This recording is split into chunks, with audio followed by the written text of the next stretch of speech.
Thank you. So like I said, I'm Kevin Richardson. I'm with Halt the Harm Network. We're helping to host the event tonight with FracTracker. I'll be doing your technical assistance. So please, if you have any technical issues, just message me in the chat. Can you go to the next slide? Cool. I'm just giving you a little background on Halt the Harm before I pass it over to my colleague, Erica Jackson from FracTracker. So Halt the Harm is a network of grassroots leaders and individuals and supporters from across the country who are fighting the harms of oil and gas extraction. We encourage people to come join our network. We have a campaign network and a directory of leaders across the country. Through both, you can get in touch and share resources with people who are fighting oil and gas across the country, as well as in your area. So I highly recommend you check those out. I'll drop some links to it in the chat in just a minute. And if you get to the next slide. Cool. And just a couple more things about Halt the Harm. First off, after tonight's presentation, you'll get a brief feedback survey, which we hope you'll fill out. Halt the Harm also has a resource about fracking called frackingnextdoor.com, where you can search for all sorts of interesting resources and information on fracking. That's really helpful, that we built with Mountain Watershed Association. And then there's some links to the Halt the Harm Net. And if you are with a group that wants to do a webinar around oil and gas issues, feel free to reach out to me. There's my email address, and we also will help you host webinars like this. Cool. I'll drop some of these links to the chat. And with that, I'm going to pass it to Erica Jackson from FracTracker, who will introduce our speakers and tell us about FracTracker. Take it away, Erica. Thanks, Kevin. Great to see everyone here today. So thanks for sharing your evening with us. My name is Erica Jackson. I'm the manager of community outreach and support at FracTracker. And I'm speaking to you all from Pittsburgh, Pennsylvania, the ancestral lands of the Adena, Hopewell, Delaware, Shawnee, Haudenosaunee, and many other tribes. You know, kind of surrounded by a woodsy area where there's a lot of chicks. So if you can go to the next slide, Anna. And one more, just in case you're not familiar with FracTracker Alliance, we're a nonprofit that maps, analyzes, and communicates the risks of oil and gas development to advance just energy alternatives that protect public health, natural resources, and the climate. And one of the more elusive and challenging things that we map are pipelines, and specifically gathering lines. If you're not familiar with that term, don't worry. We have two really great speakers who will break it down for you, and who are doing some really important research to advance understanding of this topic. So if you can go to the next slide. First, you'll hear from Jack Warren. Jack is a former FracTracker intern and current research analyst at the Environmental Defense Fund. He'll give us a brief background on gathering lines. And then we'll get to our main speaker, Anna Abel. Anna is our current environmental health fellow, who I've had the pleasure of working with over this past summer. And she'll present her research on making the connection between forest fragmentation and the spread of Lyme disease in Southwest Pennsylvania. So we'll have time for questions at the end. If you have them, you can put them in the chat, but we'll save those for the end. And then we'll close out with a quick way that you can get involved in this research. So now I'm excited to introduce you to Jack Warren. Jack, like I mentioned, is a research analyst. He is investigating methane emissions from the oil and gas industry for the Environmental Defense Fund. His work focuses primarily on the Permian Basin of Texas and New Mexico, where leak rates are abnormally high. Before being hired by EDF, Jack worked with us at FracTracker, and he studied gathering line networks in Pennsylvania. In his spare time, Jack enjoys climbing and is an avid bird watcher. Thank you for the introduction, Erica. Before we get into forest fragmentation and Lyme disease, I just want to give you some background on pipelines and why understanding their impacts and so is important. So fundamentally, pipelines carry oil and gas production along the supply chain and can be broken down into two types. So first are the gathering pipelines, which you heard Erica mention before. And these bring products, oil and gas, from the wellheads ultimately to processing facilities. And these are usually smaller pipelines relative to the other type. And their networks of them can be very complex and cover an entire area. At processing facilities, oil and gas is brought closer to the products that we use in our everyday lives. And then they are transported along large transmission lines, which are huge pipelines. They're probably the type you're actually very familiar with, as the development of any new ones often make national news. But the management of both transmission and gathering lines is extremely important. Of transmission lines alone, there's over 300,000 miles of pipeline in the US, which I know is such a large number that it's hard to imagine. But that's enough length to wrap around the equator over a dozen times. So if you go to the next slide. With a system so large, it has numerous impacts on our human well-being and the environment. Here we are looking at a map by FracTracker of pipeline incidents in the United States from 2010 to 2021. And in yellow, you can see incidents along pipelines that resulted in human injury. And in the red triangles, you can see when that resulted in a fatality, with other minor incidents marked by the color of dots. Pipelines can also leak, if you go to the next slide, resulting in sort of damage to our environment. Here you are looking at an infrared video of a pipeline leak in the Permian Basin of Texas and New Mexico. The leak itself, you can see, is coming out of the black gas that's coming out of that clear area there. In infrared, natural gas, which is normally invisible, is viewable like black. And so this gathering pipeline is emitting large amounts of methane, a potent greenhouse gas that is over 40 times more powerful than CO2 at warming the climate in the short term. If you go to the next slide, and lastly, as you'll hear more about later, the clearing of land for oil and gas development can have numerous impacts on our wildlife. With the links provided in the chat later on, you can read a FracTracker story map about some of the birds affected the most by fracking development in northeastern Pennsylvania. So in order to start investigating some of these impacts, next slide, I worked on developing pipeline data sets with FracTracker. So to do that, we were comparing satellite imagery across different time periods and tracing when area was cleared for gathering line construction using the satellite imagery as well as points of where the wells were themselves. With others at FracTracker, we were able to map out most of the gathering pipelines in Pennsylvania, Ohio, and West Virginia. We were able to use this data in Bradford County specifically. If you go to the next slide, where we compared our results with the county records of those same gathering pipelines. So on this map, the county record is outlined in purple, while what we trace at FracTracker is what appears in black with an orange fill.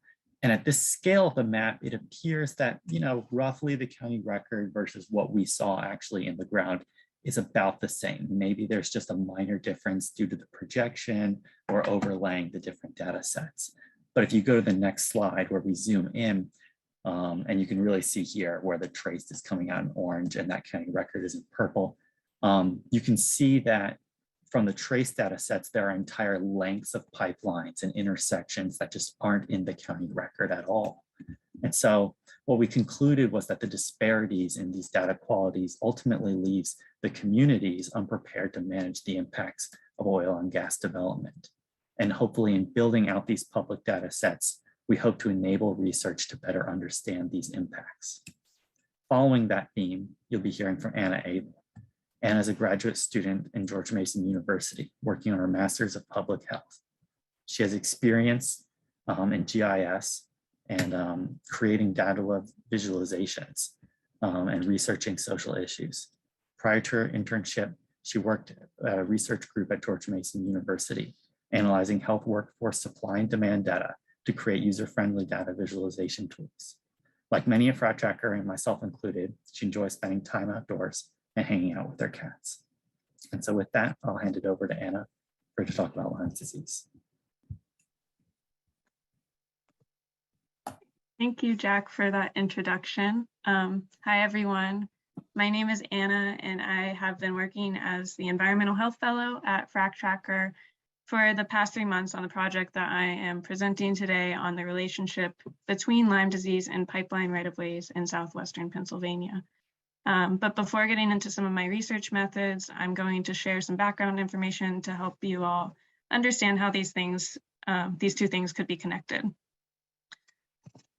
So for starters, the area that I was interested in researching was southwestern Pennsylvania, and the counties I included in my definition of southwestern Pennsylvania were Greene County, Washington County, Allegheny, Westmoreland, and Fayette County. The total population of these combined counties is about 2 million people, and most of these people live in Allegheny County. That's where Pittsburgh is.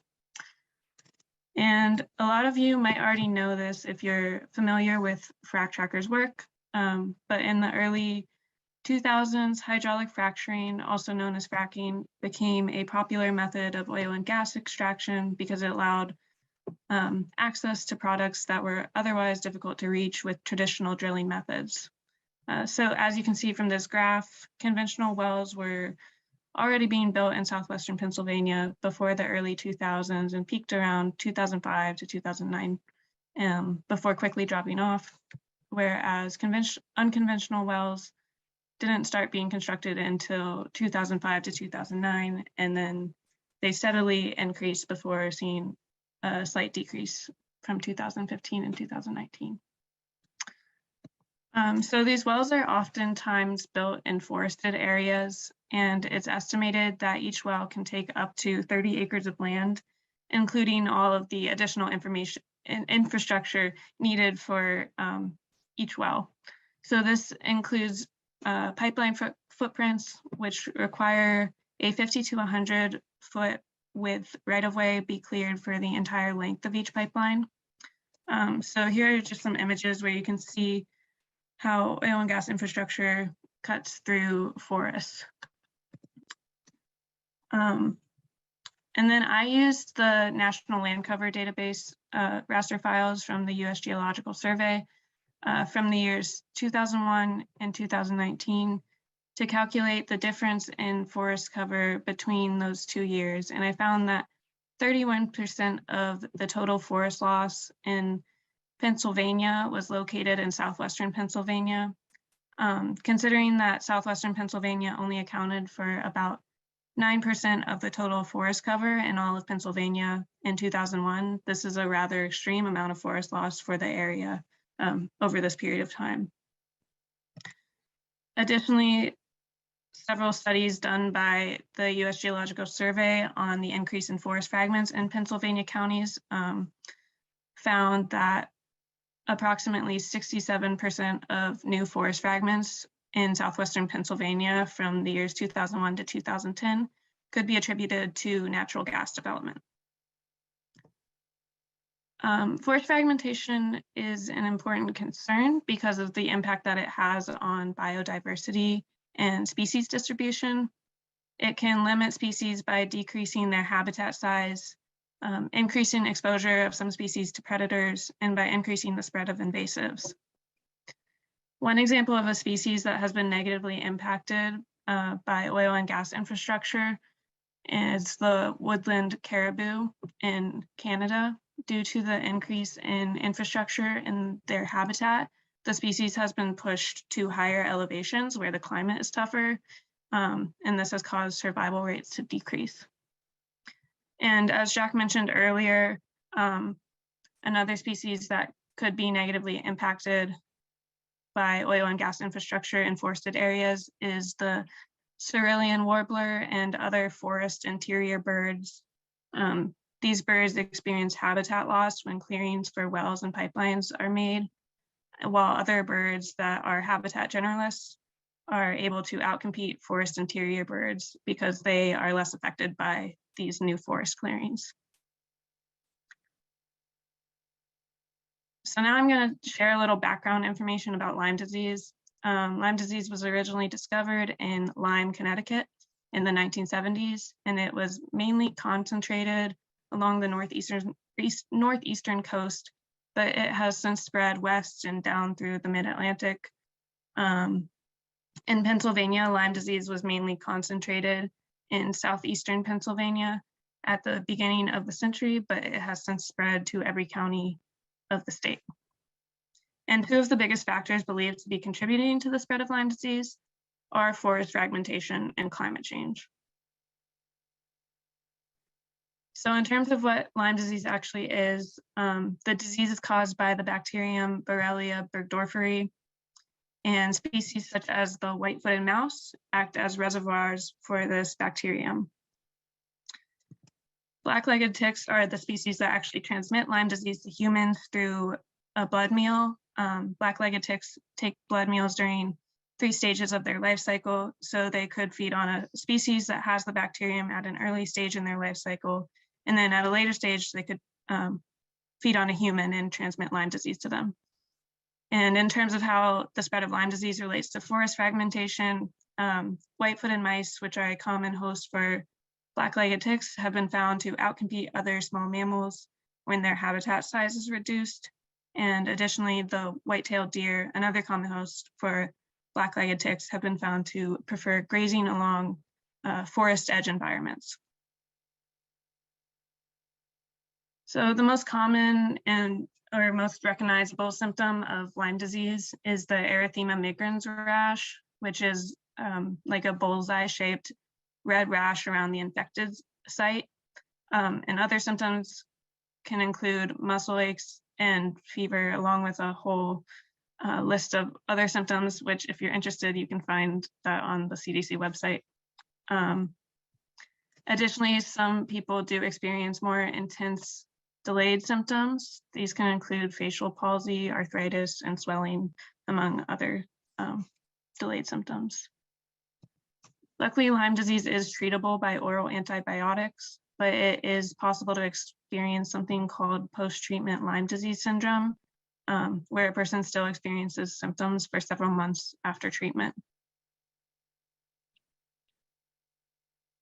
So now that you can hopefully kind of see how pipelines and Lyme disease could be connected, I'm going to get into my research methods for studying the relationship between the spread of Lyme disease and the construction of pipeline right-of-ways in southwestern Pennsylvania over the past 2 decades. So as Jack talked about earlier, there's very limited data on pipeline locations, especially gathering lines.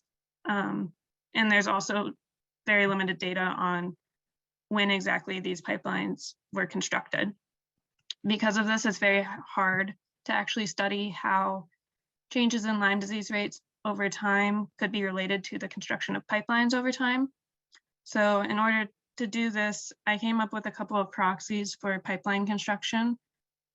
These proxies that I used were the cumulative number of wells drilled from 2001 to 2019, the average change in oil and gas production from 2001 to 2019, and I created an estimate of the total miles of gathering lines in each Pennsylvania county based on data on other types of pipelines. To get these variables, I collected data from the Pennsylvania Department of Environmental Protection on the number of wells drilled in each county annually, as well as data on oil and gas production in each county annually. And for the oil and gas production variables, I found the difference in production between each year and calculated the average for each county in order to get the average annual change. In terms of the gathering lines estimate, this was the more complicated proxy. I collected data on other types of pipelines that were available through the Energy Information Administration. And I created a proportion of pipeline miles in each county based on this data. I then multiplied that proportion by 425,000 because that is the estimated number of miles of gathering lines throughout the United States. And all of my variables were also divided by the county area so that they could be comparable. So I used the pipeline proxies in a multiple linear regression model where the outcome was the average annual change in Lyme disease rate in well drilling counties of Pennsylvania from 2001 to 2019.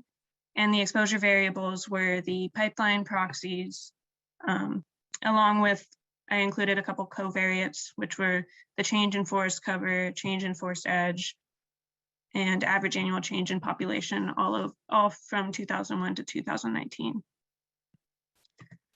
I also mapped all of these variables so that you can kind of see which counties were most affected by each one in a visual way. So this is the average annual change in Lyme disease rate.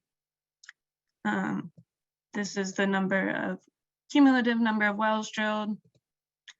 This is total change in forest cover, total change in forest edge, and the average annual change in population. And I can go back to these later if you guys want to look at them more closely. But as I mentioned earlier, I used multiple linear regression to model my data and see if there were any statistically significant associations between my variables and the average annual change in Lyme disease rate. I created 4 different models, and I used one for each of my pipeline proxies. And I found that the model that fit the data the best was the model using the cumulative number of wells drilled variable as the pipeline proxy. And this was also the only model where the pipeline proxy was statistically significant.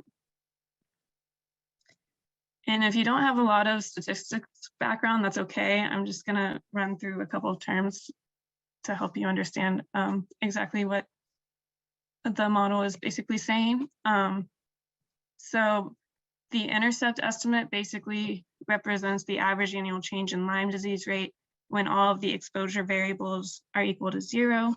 The variable estimates represent the amount of increase or decrease in average annual change in Lyme disease rate for every 1 unit increase in the variable. The standard error is the average variation in each variable estimate. And the t-value is how many standard deviations away from the null that the estimate is. And the p-value is the probability of observing a value more extreme than the estimate. And the p-value is also what is used to determine statistical significance.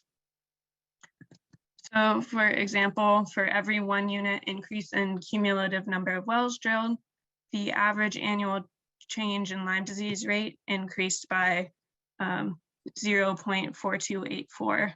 And the variation for this estimate was 0.1864. The estimate is 2.98 standard deviations away from the null, and the probability of observing a value more extreme than the estimate is 0.0276. So based on my modeling, the variables that were statistically significant were the cumulative number of wells drilled, the change in total forest cover, and the average annual change in population. As you can see, the change in total forest edge was not statistically significant, which I was kind of expecting it to be, but this could indicate that there were also other variables affecting these findings that were not included in the model. So because only one of my pipeline proxies was significantly associated with average annual change in Lyme disease rate, this could indicate that the association was a false finding. However, it could also just be that the other pipeline approximations were not good estimates of pipeline construction over the past 2 decades. For example, oil and gas production tends to have a lot of variation from year to year. So even if 1 year there's a drop in production, there still might have been a lot of pipelines being built. Additionally, the estimate of gathering line miles is based on the assumption that the construction of other types of pipelines is proportional to the construction of gathering lines, which I cannot actually confirm. And also this variable isn't based on temporal data, so it assumes that all gathering lines have been built within the past 20 years. And there were likely a lot of gathering lines built within the past 20 years, but definitely not all of them.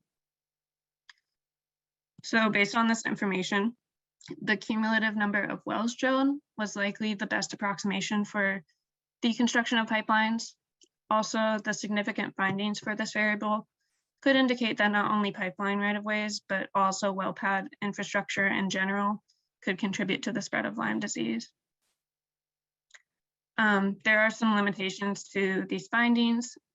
For instance, since the data I collected was only available at the county level, the results of my study can only be interpreted at the county level and not at the individual level. So I can't say that because someone lives in an area with more wells, they are more likely to get Lyme disease. But I can say that these results suggest that counties with more well construction were more likely to have a higher average annual change in Lyme disease rate. Additionally, because I use counties as my observational unit for the modeling, the sample size was relatively low because I only included 40 counties in my model, and this could decrease the precision of my results. And lastly, even though the cumulative number of wells drilled model fit the data the best out of all of the models that I ran, the adjusted R-squared value, which represents how well the data fits the model, was still relatively low. This value was only about 0.33, which could indicate that there are other variables that should have been included in the model to help explain the variation in average annual change in Lyme disease rate.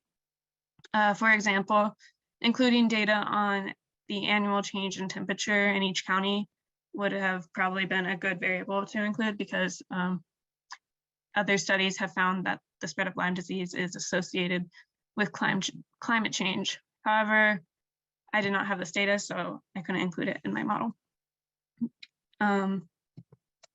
So I want to emphasize that the research I did for this project was mainly exploratory. There has been very little research that I could find on the relationship between oil and gas infrastructure and Lyme disease spread, but I think that it's definitely a topic that should be given more consideration. My findings do indicate that there is a potential association, but I definitely don't think that it's all cut and dry, and there are likely additional contributing factors to the spread of Lyme disease that I was not able to include in my model. I mainly hope to use this research as an opportunity to get people to consider the ecological impact of oil and gas infrastructure, and to emphasize the fact that changes to species diversity and spread are not only detrimental to habitat specialists, but also can be detrimental to human health. I also wanted to use this research opportunity to bring awareness to the lack of data on pipeline construction. This type of data is important for studying the impacts that oil and gas infrastructure has on the environment and on human health, but it is not well documented and not publicly available. So here are my references, and I'm just going to end on this temporal map that I made on well drilling in Pennsylvania over the past 2 decades, and I can start taking questions. Cool. Thank you for all of your research, Anna, and thanks for the in-depth explanation. We're going to move into our Q&A portion, and as Anna mentioned, we can start taking questions. Feel free to raise your hands to come off mute and ask questions. If you're in a place you're unable to, you can also drop your question into the chat. And I know if you're on a phone, you can't raise your hand. We also welcome folks to come off mute and ask it if that's necessary. So looks like PK has a question first. PK, you can go ahead. And also, when you ask your question, just give us. Hi, thank you so much. This is an amazing presentation and exploratory work. This is great, wonderful work. So I am also affected by Lyme. I was curious, when you're doing data collection, I know how hard it is to get that data.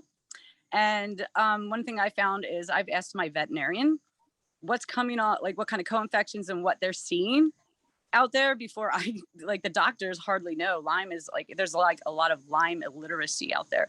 So one of the places, I mean, I know it's hard, it may not be publicly available, but there's less restriction in HIPAA and whatnot, and veterinarians have a lot of information. I'm not sure if it's statistically relevant, but it might help with tracing some data or getting more data, because, animals are absolutely affected by this as well. And I'm just curious if anybody's looked into that. Thank you. Yeah, that's definitely a good point. I hadn't considered looking at data that veterinarians have, but I'm sure they have a lot of good data about Lyme disease, because dogs can also get ticks. But yeah, the data I used was from the Pennsylvania Department of Health, and I know that data set's probably not the most complete, because a lot of people don't properly report their Lyme disease cases, or they just don't realize that they have Lyme disease. And also people get misreported for Lyme disease as well. So expanding data on that is definitely important.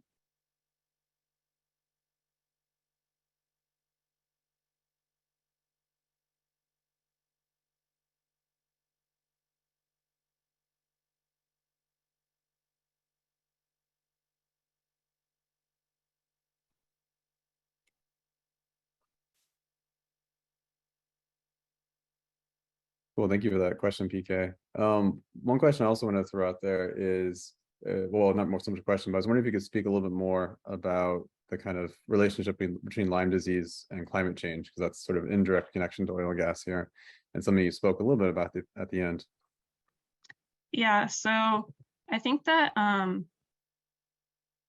even if I can't make a direct association between Lyme disease and pipeline right-of-ways, oil and gas infrastructure is contributing to emissions, which is contributing to climate change. So I definitely think that there's still a connection there, even if it's not as direct as I was trying to make. So yeah, I definitely think that whether or not pipeline right-of-ways contribute to Lyme disease, there's still in some ways a connection. I think I'll actually add to that, that I think the area cleared for sort of fracking and pipeline right-of-ways, as Anna mentioned before, often favors animals that are generalists. Like in the context of birds, these could be like crows and other sort of species and not your forest interiors, like Anna mentioned. But outside of for a lot of your mammals that are habitat generalists are often vectors of Lyme disease. So before you even incorporate the sort of climate change element, just the land clearing part and increasing the amount of deer or the amount of mice that can thrive near a oil and gas site versus in an interior forest interior habitat will be increasing the sort of vector species that can propagate Lyme disease. So there's sort of this interesting two-pronged effect, and yeah, really, really cool research, Anna. Thank you. Barbara has a question in the chat. She's asking if there are any estimates for the magnitude of underdiagnosis of Lyme disease. There are, I don't know the exact numbers. It is on the CDC website, and I can send it to you later if you're interested. Cool. And Barbara also has a practical question too. What's the best interval of time after a tick bite to do a test of the blood antibodies to find evidence of Lyme disease? There's this place in Pennsylvania. If you live in Pennsylvania, there's this place called I think it's just the Pennsylvania Tick Lab, and they will take ticks at any stage. I don't think it matters how long afterwards, but you can send your ticks for free if you live in Pennsylvania. If you don't live in Pennsylvania, you have to pay a fee, and they'll test for you. Cool. And another question about infrastructure. Have you been able to uncouple oil and gas right-of-ways from other types like high voltage electric lines? Yeah, I'll take that question since it focuses more on the mapping element. That is the first sort of big right-of-way that competes in our mapping. So when you're comparing, the first thing when you're trying to map out where the pipelines are is that you're mainly looking for where forest clearings are. And when you're trying to map it through open fields, that's when it gets more complicated. As you pointed out, sort of electrical lines are also cleared away in a similar fashion. But thankfully, when you're comparing satellite imagery from different time periods, you can easily tell that there are electrical lines there because you can see the stands that they're up on and you can see the lines themselves. Even in cases where you don't actually, it's hard to make out due to the resolution, you can't make out those electrical lines. They're constant and running through directly to sort of city or people's homes, while as the networks of gathering lines curve between locations of well paths. And so while that element can complicate whether you wanted to build like an automated machine learning model that could do this work, when you have a human reviewing it, you can use these other factors to delineate whether it's a sort of right of way for an electrical line or a right of way for a gathering pipeline. It's a good question because I looked into automating a lot of this, and that was the first complicating factor. And Erica has another question for you, Jack. Is there a reason why leakage rates are high in the Permian Basin as compared to other basin shale plays? Yeah, that is a big and complicated question. Fundamentally, the Permian, I'll start that. Fundamentally, the Permian Basin is an oil basin, whereas the Marcellus Shale of northwestern of Pennsylvania, Ohio, and West Virginia is primarily a natural gas play. And so the sort of fundamental characteristics of what kind of material they're trying to get does change the sort of nature of how emissions come out. So in the Permian Basin, you can see a lot of venting and flaring of natural gas because the main thing they're trying to get at is the oil itself. Whereas in the Marcellus Shale in Pennsylvania, Ohio, West Virginia, the product they're trying to get is the natural gas. So they're often better. They don't employ the same practices and they don't emit in similar ways. So you have to sort of use the other process level comparisons when comparing different oil basins. Yeah, it's a very good point. I live in the Barnett Shale area, which is also focused on natural gas extraction, and it's a different kind of set of problems from flaring and direct release, for sure. Next question, this is from Sarah. Have you looked at the vector distribution data sets instead of Lyme surveillance data? So I did consider this, but the Lyme disease data was just a lot easier for me to access, and it was just more complete. So I thought about using the vector data, but it was just easier for me to use the Lyme disease data. But in the future, maybe that could be something that is researched. We have another sort of technical question from Linda. What is the prevalence rate of Powassan virus in pinna ticks? That I do not know. It's a good question. And we have lots of good information about Lyme disease and testing in the chat. I encourage folks to go check that out. And yeah, keep the questions going. We still have a little bit longer for our Q&A. And I'll throw one more out there for you, Anna. If you have folks on the call might want to continue this kind of research or look into this issue further, what sort of direction would you point them in for follow-up? Yeah, I mean, I definitely think there needs to be follow-up on this. One thing that's really important is just getting more data, publicly accessible data on pipelines so that we can actually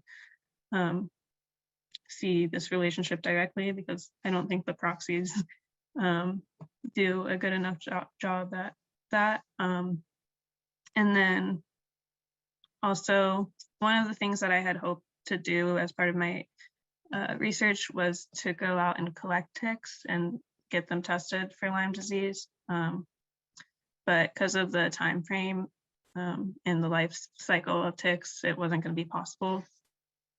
So that's something that could be done in the future as well. While people are thinking of questions, I know that when people are sort of researching the impacts of sort of pipeline right-of-ways and forest cover change and relative to birds, they can, researchers can go out in the field and then do sort of surveys to measure how many birds are present relative to different sort of pipeline right-of-ways or oil and gas wells. Can a similar sort of sampling method or surveys be done for tick research? Yeah, I assume so. Probably a little bit less fun than going and looking for birds with a pair of binoculars, but not needed nonetheless. So the thing that I was planning to do was I was gonna, there's this thing called tick dragging where you have a white cloth and you kind of just drag it along the ground, and after a couple meters, you check it and see how many ticks are on it. And then you keep doing that for a while, and then you get them tested. So that was what I was hoping to do. And I guess that's kind of similar. Yeah, that's fascinating. I had no idea that's one of the methods for collecting ticks. That's really interesting. It's so simple in that respect. Oh, Barbara has a question. I heard one environmental investigator state that deer like the gas right-of-ways, perhaps because there is more forest edge. And I guess that also, I'll add to that question, are there ways to sort of modify infrastructure to kind of prevent some of these problems and make it more, I guess, well, let me rephrase that. Is there a way to modify infrastructure in order to kind of reduce fragmentation, or is it really that we just didn't have the infrastructure at all? I don't know if there's, I'll answer the first part first. So yeah, the point that I was trying to make about the deer is that they probably do prefer using right-of-ways because of the forest edge. And I don't know that there's really an established method to prevent, to limit like forest fragmentation or Lyme disease caused by forest fragmentation. I know similar research has been done on the on like suburban sprawl in Virginia and how that has caused increased Lyme disease in forested areas, because as the suburbs move out into forested areas, they creep into these territories where ticks are located, and that's been a major cause of Lyme disease. So that's also another contributing factor that should be considered as well. Definitely. And to sort of address some of the mitigation part of the question that you asked, Kevin, it seems like either the answer could be very simple. It's like, oh, if you can just minimize the amount of intersections through core forest area, that would be one way to sort of mitigate the sort of ecological impacts. Or if you could sort of just optimize the sort of paths of gathering pipelines. That's the sort of simple answer you could give just looking at it surface level. But when you consider the sort of historical process of this development, wells are popping up at different times. There are mergers and acquisitions, transferring well ownership to new companies. And then a new company builds a new pipeline to go out to a different section of the well, and sort of stacking up all of these events in a time series complicates it in a matter of fashion. And that leads you away from that sort of idealized path where, oh, if all the gathering pipelines could just route through this one corridor, maybe we built through a forest, the sort of human process level elements of the oil and gas industry sort of go against that. And so it's ultimately kind of a complicated issue. I'll just add to that. The trend is that gathering pipelines, at least, are getting much larger in size. And just from some trips that FracTracker has done out in the field, we're seeing a lot of times right-of-ways are much, the standard is saying that they're like 50 deep, but oftentimes they're much wider than that. And that's kind of part of the problem with the fact that there aren't publicly available maps for that, is that these can actually be really large pipelines. For example, like the Revolution pipeline in Pennsylvania, so we have Karen on the call, by some agencies' records, that was considered a gathering pipeline, and that was one that exploded. So finding good maps on that was difficult. And so it's definitely an impact that needs to be taken seriously. And I can, oh, sorry, go ahead, Jack. Oh no, I was just going to sort of add to what you were saying. The sort of documenting of where the pipelines are and that sort of record keeping is also just important from the planning and construction perspective, because FracTracker has documented many examples from where pipelines get put in sort of hilly areas where there's landslides or clearing of the ground, and that ultimately wears on the infrastructure much faster and can cause some of the incidents that I highlighted before. And sort of it isn't good for the human well-being of those communities, and it also isn't it is not the business intention of whoever built the pipeline itself. So really the documenting of it can improve all elements of this. Yes. If we don't have any more questions, I can take us to our final section to close us out. But if there's any last burning questions, feel free to speak now. Let me put the link to Anna's report in the chat one more time, so you can read it. There's lots of maps, interactive and interactive map, and GIF maps and regular maps, and some charts in there. So definitely take a look. Like Anna mentioned, we're hoping to look for ways to continue this research. So if you're interested, reach out. And thank you all so much for sharing your time. And I also want to say a special thanks to Jack and Anna for your research on this topic. It's really oftentimes overlooked when we're thinking about oil and gas impacts. And I know that your research has helped broaden the way I think about the ways oil and gas impacts ecosystems and different species, and then that in turn comes back and impacts public health. So I hope that FracTracker's continued research on this is helpful to all of you all who joined us tonight. I see a lot of great organizers and activists and researchers on the call, which is awesome. And I'm going to close out with share my screen about one way that you can support, or let me make sure I'm on the right slide before I share my screen. Ways that you can support this work.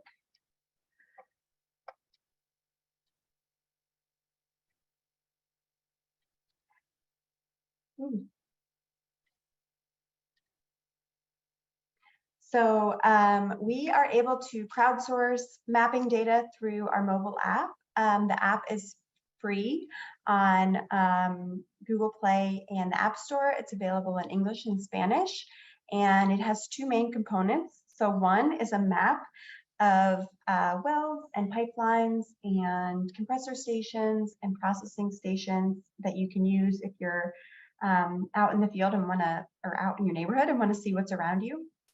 And the other feature is a place where you can submit reports of infrastructure or impacts, be they noise impacts, smell impacts, site, or just different developments that you see happening around you. We use these reports to better understand how the oil and gas industry is impacting people on the ground. And it can also be really useful in giving us more complete data sets. So this map shows all the red dots are where people have reported pipelines, and you can click on them and see what people are reporting. And we can use those to literally connect the dots and draw pipeline routes to improve that information for everyone who wants access to it. So again, you can download that by searching FracTracker on the App Store and Google Play. And I also want to just share our contact information, my contact information and Anna's. We can also put you in touch with Jack, I guess. Sorry, Jack, we left your email off of here. But definitely reach out if you're interested in learning more. And I guess the final note is after this, you'll get an email with a follow-up survey, which we would love for you to share your feedback and also thoughts on additional ways that FracTracker can support your work. I'll stop sharing and just say again, thanks so much to Anna and Jack for your awesome research, and everyone else for joining us tonight.